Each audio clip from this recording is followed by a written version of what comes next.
Welcome to ADBC AD Broadcasting. Here's your 100th Church Review. First up, we have the brutal death of Ignatius of Antioch, who was fed to the beasts.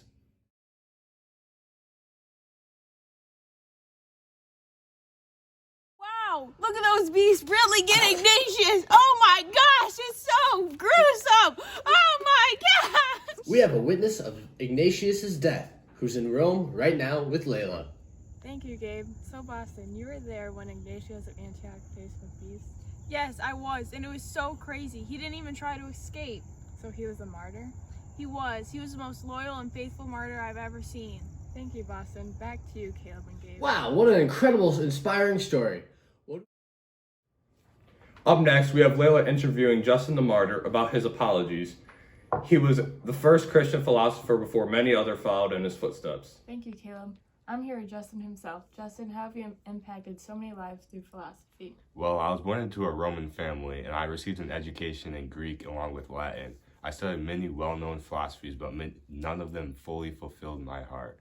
This is when I became something known as a Platonist. I mainly focused on Socrates and Plato's notions.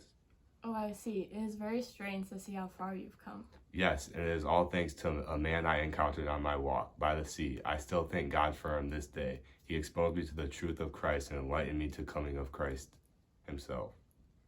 What did you do moving forward from then? I, of course, continued as a teacher of Christian philosophy. One of my main points I hope to get across is that all truths are God's truth, which comes from the wise words of John the Apostle himself. Along with this, I also believe that truths of Greeks had been borrowed from the Jewish prophets. Thank you, Justin. Very inspiring. Back to you, Gabe. Yes, Ignatius' written works have helped teach about Christianity.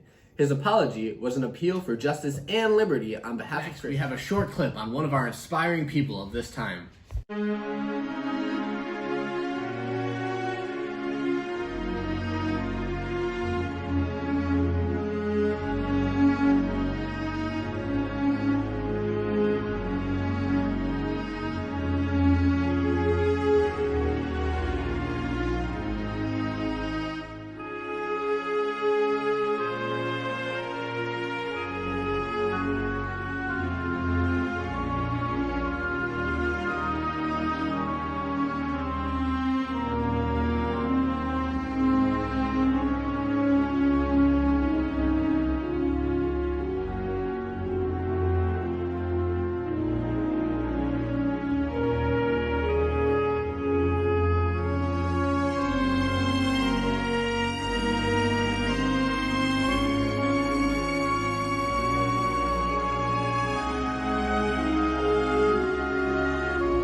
We'll be back right after this commercial break. Are you tired of weak, brittle wood that won't stay together when you try to use it?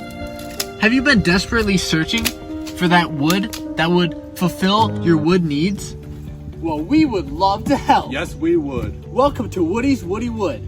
I'm Woody here with Wood. and we would like to show you our Wood. Do you want to buy this wood over this wood? No, you would not. You would do this with this wood. Our wood is more superb than any other wood. Would you agree? I would. Let me tell you why our wood is so good. If you're a carpenter, this wood will make your business boom because it does not rot and it stays strong for many years. Buy one wood, get one wood on the house. I'm a struggling carpenter and this wood is not good enough. Hey, would you come look at our wood? Wow. Would you guys sell me your wood? Yes, we would. Call 734-854-2069 for the best wood around. Once again, that is 734-854-2069. Any wood puns you heard during this commercial is copyright and belongs to Woody and Wood. Wow, well I guess you know where to get your wood. A story about a slave girl named Blandina. She was one of many Christians that endured torture and cruelty. Gabe, please explain more. Thank you, Caleb. Blandina was a young girl who was brutally hung on the stake, exposed to wild beasts. She was a very faithful person, and her intense prayers inspired others. You're right, Gabe. When others looked at her on the stake, they were reminded of of Christ who was crucified for us. But none of the beasts touched her, so she was taken out from the stake and she was sent to prison. Days later, she was put to death again, and we'll have Layla take it away with a witness of her death. Gabe, I'm here with Cyrus, who was in the crowd that watched her death. Tell me, what was her death like? It was terrible. She was scourged, burned, and put into a net and was thrown to a bull. Her dead body was then burned again to ashes and thrown into a river. It was so horrible to watch because she was such an inspiration to the other people. Wow, that must have been terrible to watch, but what an encouraging story Blandina had. Back to you, Caleb and Gabe.